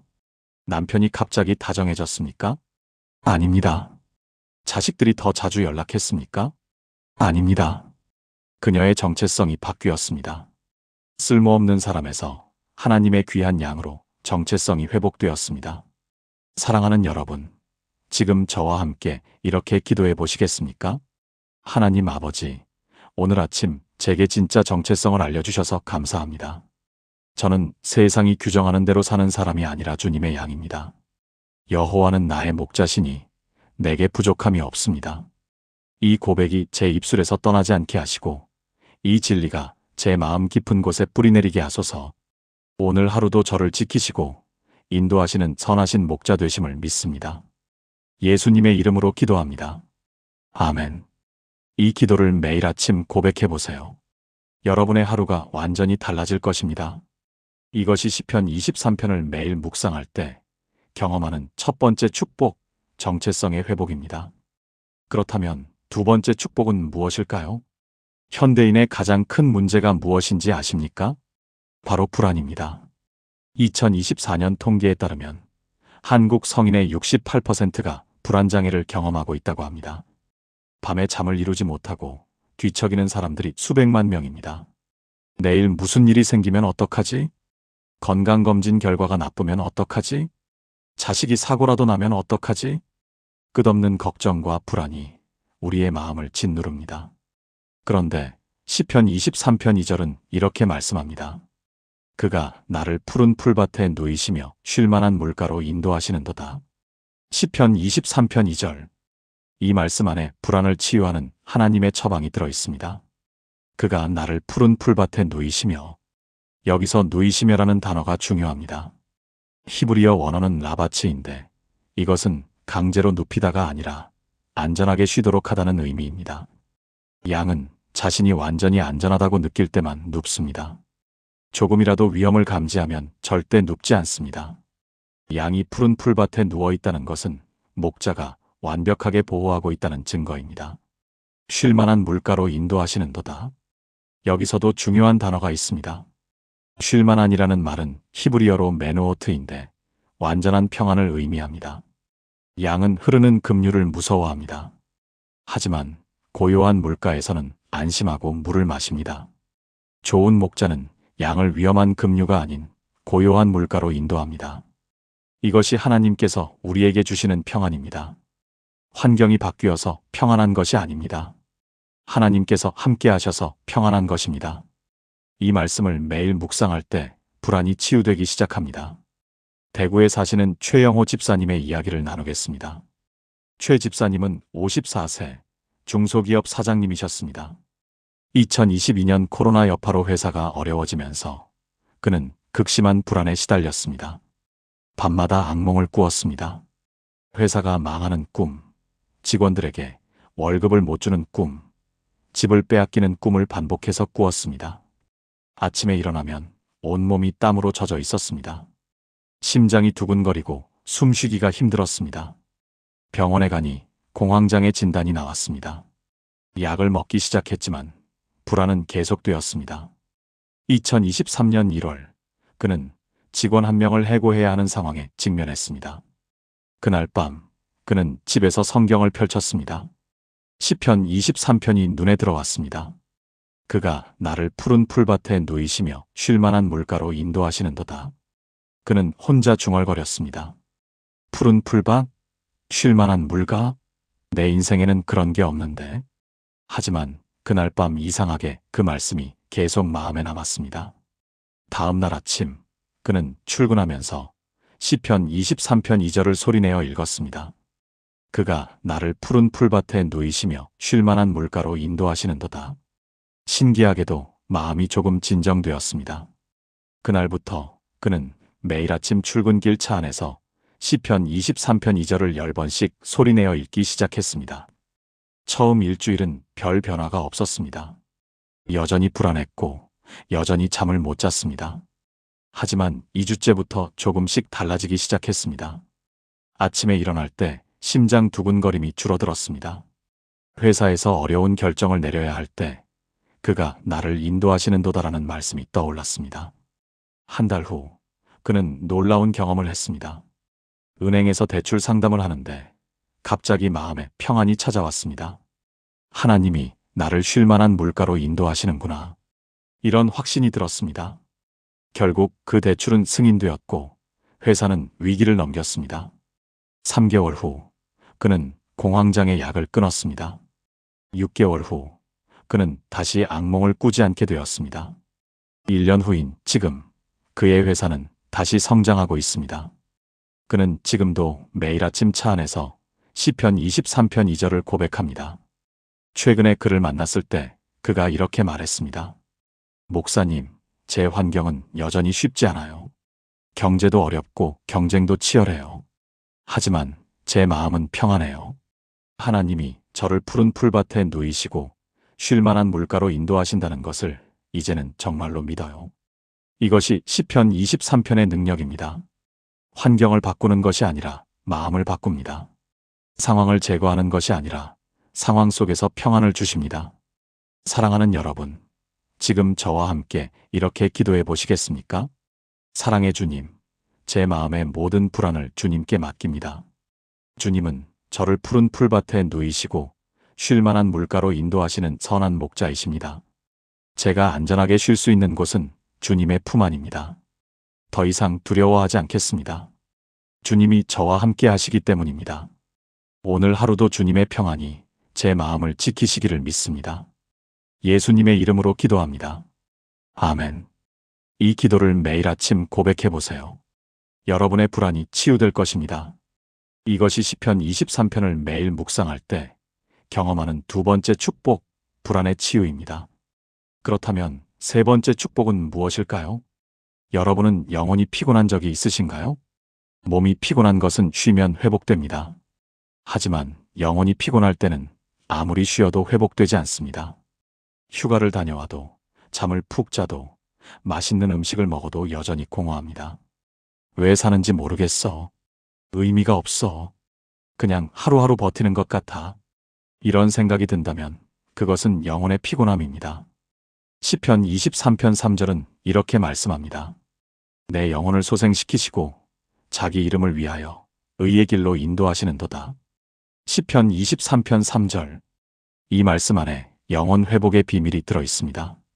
내 영혼을 소생시키시고, 여기서 소생시키시고라는 단어가 핵심입니다. 히브리어로 슈브인데 이것은 돌이키다, 회복하다, 되살리다는 의미입니다. 이것은 죽은 것을 살리는 부활의 능력을 의미합니다. 우리의 영혼이 완전히 죽은 것처럼 느껴질 때 하나님은 그것을 다시 살리실 수 있습니다. 자기 이름을 위하여 의의 길로 인도하시는도다. 하나님이 우리 영혼을 소생시키시는 이유는 무엇일까요?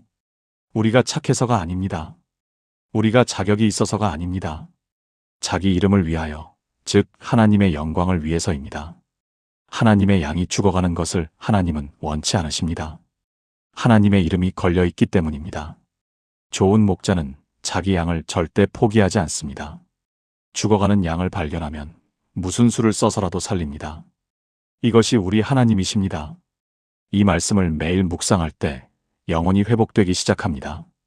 서울에 사시는 이정희 권사님의 이야기를 들려드리겠습니다. 이 권사님은 68세, 평생 교회를 다녔고 구역장도 하셨습니다. 하지만 2021년 남편이 갑자기 세상을 떠나면서 그녀의 믿음이 무너졌습니다. 장례식을 치르고 집에 돌아왔을 때 그녀는 하나님께 소리쳤습니다. 하나님, 왜 이러세요? 제가 평생 충성했는데 왜 남편을 데려가셨어요? 그날 이후 그녀는 교회에 나가지 않았습니다. 성경도 펼치지 않았습니다. 기도도 하지 않았습니다. 6개월 동안 그녀는 집안에만 있었습니다. 자식들이 걱정했지만 그녀는 아무 말도 하지 않았습니다. 그녀의 영혼은 완전히 메말라 있었습니다. 2022년 봄 딸이 억지로 그녀를 교회에 데려갔습니다. 그날 새벽 기도의 설교 본문이 시편 23편이었습니다. 제가 3절 말씀을 전했습니다. 내 영혼을 소생시키시고, 이 말씀을 들을 때 이 권사님은 눈물이 쏟아졌습니다. 하나님, 제 영혼을 소생시켜 주세요. 저는 이제 죽은 것 같아요. 그날 그녀는 집에 돌아와 시편 23편을 펼쳤습니다. 3절을 읽고 또 읽었습니다. 내 영혼을 소생시키시고. 처음에는 아무 느낌이 없었습니다. 하지만 매일 아침 이 말씀을 읽기 시작했습니다. 일주일이 지났습니다. 여전히 슬펐지만 조금 덜 절망적이었습니다. 2주일이 지났습니다. 아침에 커피를 마시면서 문득 남편이 좋아하던 찬송가가 생각났습니다. 처음으로 그녀는 찬송가를 불렀습니다. 눈물이 났지만 그것은 절망의 눈물이 아니라 그리움의 눈물이었습니다. 한 달이 지났습니다. 그녀는 다시 구역 모임에 나갔습니다. 3개월이 지났습니다. 그녀는 남편 없이 처음으로 혼자 여행을 갔습니다. 강원도 설악산에 갔는데 산을 보면서 그녀는 깨달았습니다. 하나님이 저를 살리고 계시구나. 6개월이 지났습니다. 그녀는 남편을 잃은 과부들을 위한 소그룹을 시작했습니다.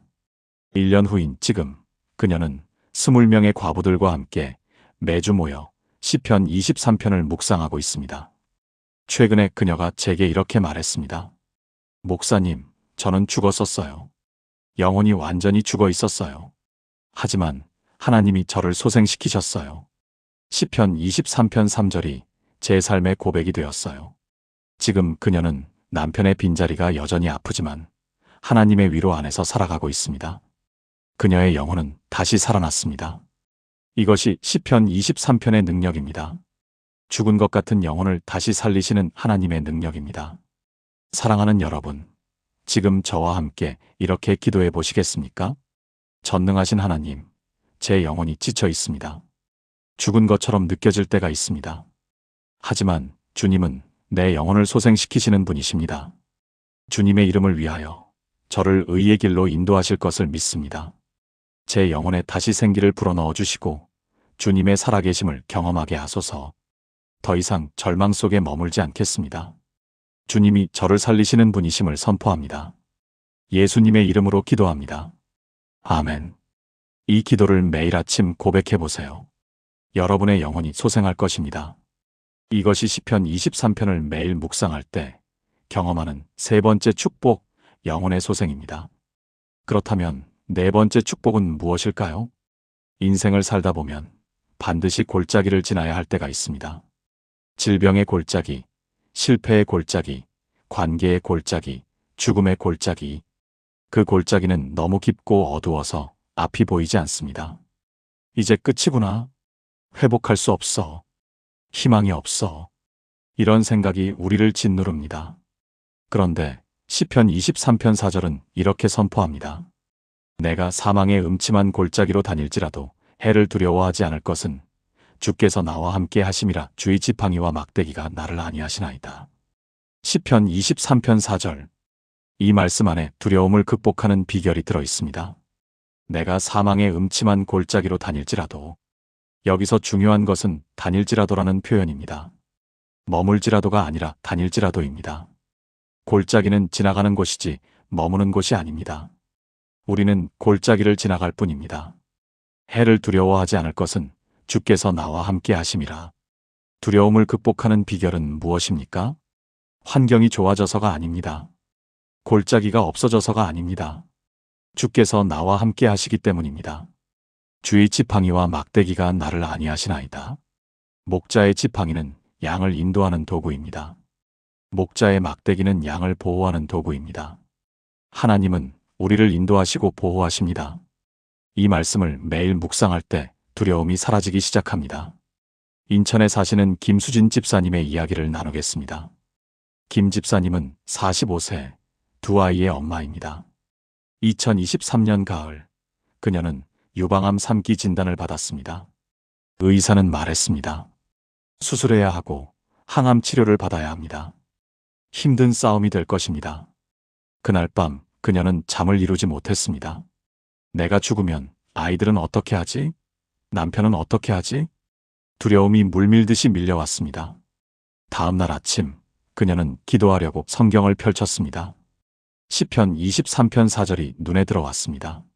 내가 사망의 음침한 골짜기로 다닐지라도 해를 두려워하지 않을 것은 주께서 나와 함께 하심이라. 그녀는 이 말씀을 소리내어 읽었습니다. 한 번, 두 번, 세 번, 10번을 읽었습니다. 신기하게도 마음이 조금 진정되었습니다. 맞아. 나는 지금 사망의 음침한 골짜기를 지나가고 있는 거야. 하지만 주님이 함께 하시잖아. 그날부터 그녀는 매일 아침 시편 23편 4절을 암송하기 시작했습니다. 수술실에 들어가기 전에도 이 말씀을 암송했습니다. 주께서 나와 함께 하심이라. 수술은 성공했습니다. 하지만 이제 6개월간의 항암 치료가 시작되었습니다. 첫 번째 항암 치료 후 그녀는 너무 고통스러워서 울었습니다. 머리카락이 빠지기 시작했습니다. 몸무게가 10kg 줄었습니다. 거울을 보는 것이 무서웠습니다. 하지만 매일 아침 그녀는 시편 23편 4절을 고백했습니다. 주의 지팡이와 막대기가 나를 안위하시나이다. 2개월이 지났습니다. 항암 치료 3차를 받는 날 병원 로비에서 그녀는 다른 암 환자를 만났습니다. 그 환자는 절망에 빠져 있었습니다. 김 집사님은 그 환자에게 시편 23편 4절을 나누었습니다. 언니, 이 말씀이 저를 지금까지 붙들어주고 있어요. 그날 두 사람은 함께 기도했습니다. 4개월이 지났습니다. 김 집사님은 항암 치료를 받으면서도 병원 기도실에서 암 환자들을 위한 기도 모임을 시작했습니다. 6개월 후 항암 치료가 끝났습니다. 검사 결과 암세포가 완전히 사라졌습니다. 의사는 놀라워했습니다. 이렇게 빨리 회복되는 경우는 드뭅니다. 지금 김 집사님은 건강하게 회복되어 암 환자들을 위한 사역을 하고 있습니다. 최근에 그녀가 제게 이렇게 말했습니다. 목사님, 저는 사망의 음침한 골짜기를 지나갔어요. 그 골짜기는 정말 어둡고 무서웠어요. 하지만 주님이 저와 함께 걸으셨어요. 그래서 두렵지 않았어요. 아니, 두려웠지만 혼자가 아니었어요. 이것이 시편 23편의 능력입니다. 골짜기를 없애주는 것이 아니라 골짜기를 지나갈 힘을 주십니다. 두려움을 제거하는 것이 아니라 두려움 속에서 함께 하십니다. 사랑하는 여러분, 지금 저와 함께 이렇게 기도해 보시겠습니까? 사랑의 하나님, 저는 지금 골짜기를 지나고 있습니다. 이 골짜기가 너무 깊고 어두워서 두렵습니다. 하지만 주님이 저와 함께 하십니다. 주님의 지팡이와 막대기가 저를 안위하십니다. 저는 이 골짜기를 지나갈 것입니다. 머물지 않고 통과할 것입니다. 주님이 저를 붙드시고 인도하시기 때문입니다. 더 이상 두려워하지 않겠습니다. 주님의 함께 하심을 믿고 의지합니다. 예수님의 이름으로 기도합니다. 아멘. 이 기도를 매일 아침 고백해 보세요. 여러분의 두려움이 극복될 것입니다. 이것이 시편 23편을 매일 묵상할 때 경험하는 네 번째 축복, 두려움의 극복입니다. 그렇다면 다섯 번째 축복은 무엇일까요? 인생을 살다 보면 원수를 만나게 됩니다. 여기서 원수란 반드시 사람만을 의미하지 않습니다. 질병도 원수입니다. 가난도 원수입니다. 절망도 원수입니다. 우리를 무너뜨리려는 모든 것이 원수입니다. 그런데 놀라운 말씀이 있습니다. 시편 23편 5절은 이렇게 선포합니다. 주께서 내 원수의 목전에서 내게 상을 베푸시고 기름을 내 머리에 부으셨으니 내 잔이 넘치나이다. 시편 23편 5절. 이 말씀 안에 승리의 비결이 들어 있습니다. 주께서 내 원수의 목전에서 내게 상을 베푸시고, 여기서 놀라운 것은 원수의 목전에서라는 표현입니다. 하나님은 원수를 먼저 제거하신 후에 상을 베푸시는 것이 아닙니다. 원수가 보는 앞에서 원수가 있는 그 자리에서 상을 베푸십니다. 이것이 하나님의 방법입니다. 기름을 내 머리에 부으셨으니, 고대 근동에서 머리에 기름을 붓는 것은 영광과 존귀를 의미했습니다. 왕에게 기름을 부어 왕권을 주었습니다. 제사장에게 기름을 부어 거룩함을 주었습니다. 하나님은 우리에게 기름을 부으셔서 영광과 권세를 주십니다. 내 잔이 넘치나이다. 잔이 넘친다는 것은 풍성함을 의미합니다. 모자라는 것이 아니라 넘치는 은혜입니다. 이 말씀을 매일 묵상할 때 불가능해 보이는 상황에서 하나님의 은혜를 경험하게 됩니다. 광주에 사시는 박성호 집사님의 이야기를 들려드리겠습니다.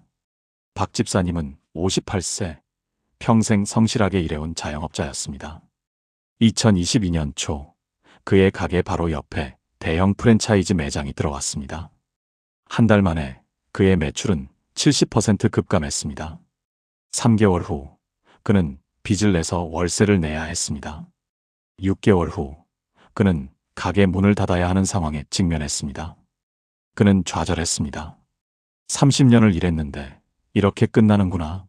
아내는 우울증에 걸렸고 대학생 아들은 학비 때문에 아르바이트를 시작했습니다.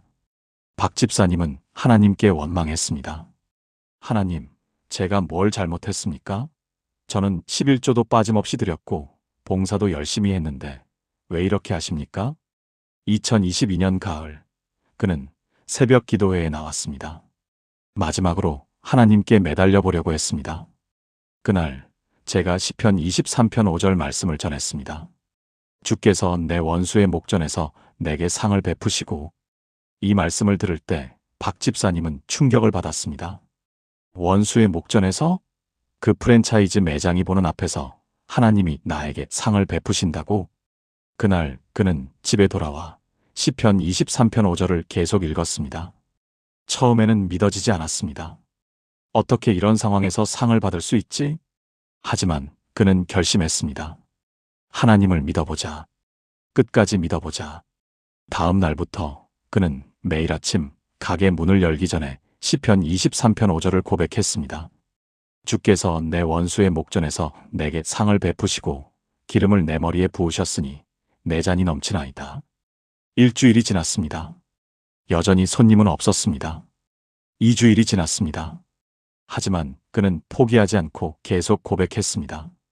한 달 후 신기한 일이 일어났습니다. 한 단골 손님이 다른 손님을 데려왔습니다. 여기 주인분이 정말 친절하고 서비스가 좋아요. 그날부터 입소문이 나기 시작했습니다.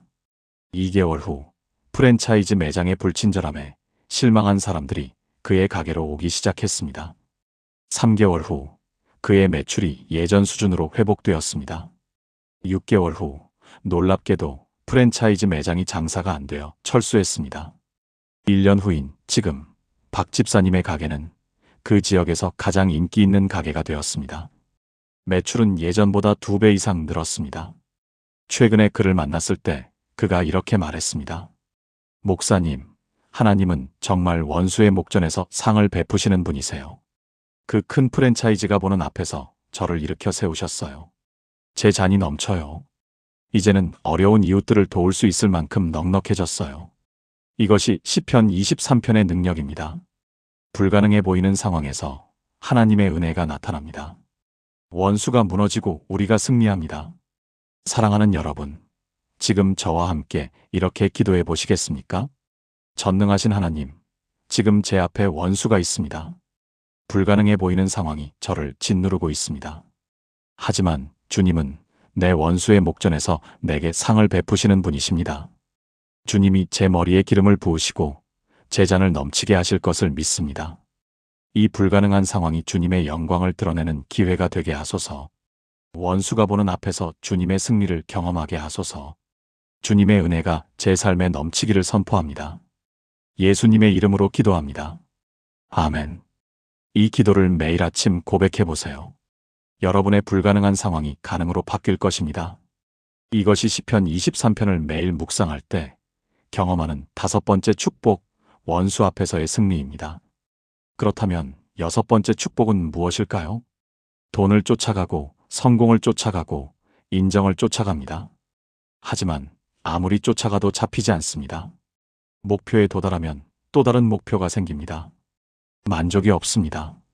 평안이 없습니다. 그런데 시편 23편 6절 전반부는 우리에게 놀라운 진리를 알려줍니다. 내 평생의 선하심과 인자하심이 반드시 나를 따르리니. 시편 23편 6절어. 이 말씀 안에 인생 역전의 비밀이 들어 있습니다. 선하심과 인자하심이 반드시 나를 따르리니. 여기서 따르린이라는 단어가 핵심입니다. 히브리어 원어는 라다프인데 이것은 맹렬히 쫓다, 추격하다는 의미입니다. 이것은 원수가 쫓아올 때 사용하는 단어입니다. 군대가 적을 추격할 때 사용하는 단어입니다. 하나님의 선하심과 인자하심이 우리를 그렇게 맹렬히 쫓아온다는 것입니다. 우리가 하나님을 쫓아가는 것이 아니라 하나님이 우리를 쫓아오십니다. 우리가 하나님의 사랑을 붙잡는 것이 아니라 하나님의 사랑이 우리를 붙잡습니다. 내 평생에. 이것은 일시적인 것이 아닙니다. 내 평생 동안, 내가 숨쉬는 모든 날 동안 하나님의 선하심과 인자하심이 나를 쫓아온다는 것입니다. 이 말씀을 매일 묵상할 때 인생의 관점이 완전히 바뀝니다.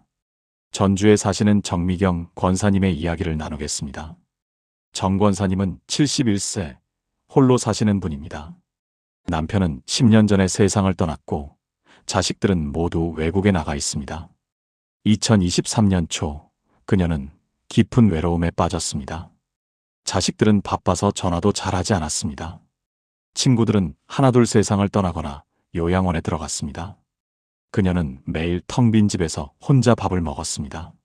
나는 이제 아무에게도 필요 없는 사람이야. 이런 생각이 그녀를 괴롭혔습니다. 어느 날 그녀는 성경을 펼쳤습니다. 시편 23편 6절이 눈에 들어왔습니다. 내 평생의 선하심과 인자하심이 반드시 나를 따르리니. 그녀는 이 말씀을 읽고 눈물이 났습니다. 하나님의 선하심과 인자하심이 나를 따른다고? 이 늙고 쓸모없는 나를? 하지만 말씀은 분명했습니다. 반드시 나를 따르리니. 그날부터 그녀는 매일 아침 거울을 보며 시편 23편 6절을 고백하기 시작했습니다. 내 평생의 선하심과 인자하심이 반드시 나를 따르리니. 처음 일주일은 믿기지 않았습니다. 어디서 선하심이 따라와? 나는 혼자인데. 하지만 계속 고백했습니다. 2주째 되던 어느 날 신기한 일이 일어났습니다. 마트에서 장을 보는데 낯선 젊은 여성이 다가왔습니다. 어머니, 도와드릴까요? 짐이 많으신 것 같은데요. 그 여성은 그녀의 짐을 차까지 들어다 주었습니다. 정 권사님은 깜짝 놀랐습니다. 하나님의 선하심이 나를 쫓아오는구나. 한 달 후 교회에서 홀로 사시는 어르신들을 위한 소그룹이 만들어졌습니다. 정 권사님은 그 모임에 참여했습니다. 거기서 그녀는 자신과 같은 처지의 어르신들을 만났습니다. 함께 밥을 먹고 함께 성경을 읽고 함께 기도하기 시작했습니다. 2개월 후 그녀의 딸이 한국에 방문했습니다. 엄마를 보고 깜짝 놀랐습니다. 엄마, 표정이 완전히 달라지셨어요. 무슨 좋은 일 있으세요? 정 권사님은 웃으며 말했습니다. 하나님의 선하심과 인자하심이 나를 쫓아오고 있어. 3개월 후 정 권사님은 그 소그룹의 리더가 되었습니다. 6개월 후 그녀는 혼자 사시는 어르신들의 집을 방문하는 사역을 시작했습니다. 1년 후인 지금 정 권사님은 20명의 어르신들과 함께 매주 모여 시편 23편을 묵상하고 있습니다. 그녀는 더 이상 외롭지 않습니다. 최근에 그녀가 제게 이렇게 말했습니다. 목사님, 제가 하나님을 쫓아가는 줄 알았는데 하나님이 저를 쫓아오고 계셨어요. 제가 하나님의 사랑을 찾는 줄 알았는데 하나님의 사랑이 저를 찾아오고 있었어요. 71년을 살아오면서 이제야 알았어요. 이것이 시편 23편의 능력입니다. 우리의 관점을 완전히 바꿉니다.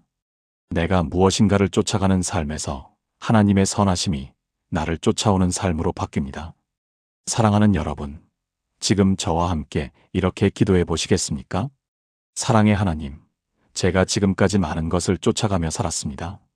하지만 주님의 선하심과 인자하심이 저를 쫓아오고 있었습니다. 제 평생에 주님의 선하심이 반드시 저를 따를 것을 믿습니다. 제가 외로울 때도 힘들 때도 절망할 때도 주님의 인자하심이 저를 쫓아올 것을 믿습니다. 더 이상 제 힘으로 무엇인가를 잡으려 하지 않겠습니다. 주님의 사랑이 저를 붙잡으실 것을 믿고 의지합니다. 내 평생 주님의 선하심 안에서 살게 하소서. 예수님의 이름으로 기도합니다. 아멘. 이 기도를 매일 아침 고백해 보세요. 여러분의 인생 관점이 완전히 바뀔 것입니다. 이것이 시편 23편을 매일 묵상할 때 경험하는 6번째 축복, 선하심과 인자하심의 추격입니다. 이제 마지막 7번째 축복이 남았습니다. 인생의 가장 큰 질문이 무엇인지 아십니까? 나는 어디로 가는가? 죽음 이후에 무엇이 있는가? 나의 최종 목적지는 어디인가? 모든 사람은 이 질문 앞에 서 있습니다. 그리고 이 질문에 대한 확실한 답이 없으면 불안합니다. 시편 23편 6절 후반부는 이 질문에 명확한 답을 줍니다. 내가 여호와의 집에 영원히 살리로다. 시편 23편 6절 B. 이 말씀 안에 영원한 확신이 들어 있습니다. 내가 여호와의 집에 영원히 살리로다. 여기서 여호와의 집은 단순히 건물이 아닙니다. 이것은 하나님이 계신 곳, 하나님과 함께 거하는 곳을 의미합니다. 지상의 성전이 아니라 하늘의 처소입니다. 영원히 살리로다. 히브리어 원어는 레오랭 야밈인데 날들의 길이만큼이라는 의미입니다. 이것은 영원을 의미합니다. 일시적인 것이 아니라 영원한 거처입니다. 다윗은 이 시편을 통해 인생 여정의 최종 목적지를 선포하고 있습니다. 여호와가 나의 목자이시니 1절 시작. 푸른 풀밭과 쉴만한 물가로 인도하시고 2절 여정. 내 영혼을 소생시키시고 3절 회복. 사망의 음침한 골짜기를 지나고 4절 고난. 원수의 목전에서 상을 베푸시고 5절 승리. 선하심과 인자하심이 따르고 6절어 동행. 여호와의 집에 영원히 거한다 6절비 완성. 이것이 우리 인생의 여정입니다. 그리고 최종 목적지는 확실합니다. 여호와의 집에 영원히 사는 것입니다. 이 말씀을 매일 묵상할 때 영원에 대한 확신이 생깁니다. 제주도에 사시는 강병수 장로님의 이야기를 마지막으로 나누겠습니다. 강 장로님은 78세, 평생 교회를 섬기신 분입니다. 2024년 초 그는 말기 췌장암 진단을 받았습니다. 의사는 말했습니다. 6개월 정도 남았습니다. 그 순간 강 장로님은 두렵지 않았습니다. 오히려 평안했습니다. 왜냐하면 그는 50년 동안 매일 아침 시편 23편을 묵상해온 분이었기 때문입니다. 특히 6절 말씀은 그의 고백이었습니다. 내가 여호와의 집에 영원히 살리로다. 진단을 받은 그날 밤, 그는 가족들을 모아놓고 말했습니다. 슬퍼하지 마세요. 나는 집에 가는 겁니다. 여호와의 집에 영원히 살게 되는 겁니다. 그의 아내는 울었지만 그는 웃었습니다. 다음 날부터 강 장로님은 평소와 똑같이 생활했습니다. 새벽 기도에 나가고 신방을 다니고 성도들을 격려했습니다. 사람들이 물었습니다. 장로님, 어떻게 그렇게 평안하실 수 있으세요? 그는 대답했습니다. 시편 23편 6절이 제 고백이기 때문입니다. 한 달이 지났습니다. 그의 몸은 약해졌지만 영혼은 더욱 강해졌습니다. 매일 아침 그는 병상에서 시편 23편 전체를 암송했습니다. 특히 6절을 여러 번 반복했습니다. 내가 여호와의 집에 영원히 살리로다. 2개월이 지났습니다. 그는 자식들과 손주들을 불러 모았습니다. 그리고 한 명씩 축복 기도를 해주었습니다. 너희도 시편 23편을 매일 묵상하거라. 이 말씀이 너희 인생의 나침반이 될 것이다. 3개월이 지났습니다. 어느 날 그는 목사인 저를 불렀습니다. 목사님, 제 장례식 때 시편 23편을 읽어주세요. 그리고 성도들에게 말해주세요. 강병수 장로는 여호와의 집에 영원히 살고 있다고. 4개월째 되던 어느 새벽, 강 장로님은 가족들이 지켜보는 가운데 조용히 눈을 감았습니다. 마지막 순간 그의 입술에서 나온 말은 이것이었습니다. 여호와의 집에 영원히. 그의 장례식은 슬픔보다 감사가 넘쳤습니다. 많은 사람들이 울었지만 그것은 절망의 눈물이 아니라 그리움의 눈물이었습니다. 장례식 설교 때 저는 시편 23편 전체를 읽었습니다. 그리고 말했습니다. 강병수 장로님은 지금 여호와의 집에 영원히 살고 계십니다. 그분의 목자이신 예수님께서 그를 푸른 풀밭으로 인도하셨습니다. 장례식 후 많은 성도들이 저에게 말했습니다. 목사님, 저도 매일 시편 23편을 묵상하겠습니다. 저도 확신을 가지고 싶습니다.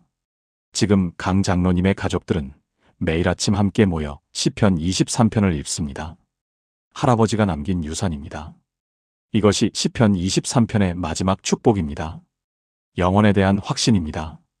죽음 앞에서도 두렵지 않은 평안입니다. 우리의 최종 목적지가 확실하다는 확신입니다.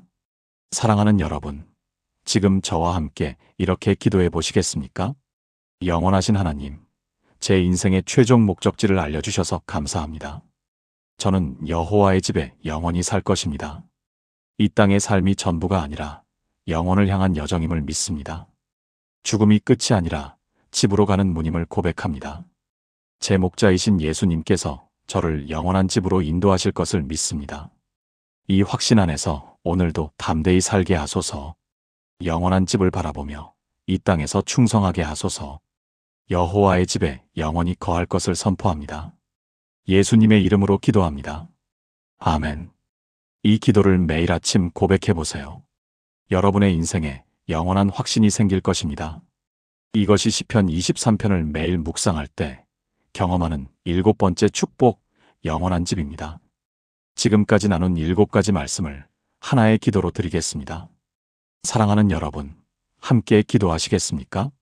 전능하신 하나님 아버지, 오늘 이 시간 시편 23편의 놀라운 축복들을 깨닫게 하심을 감사드립니다.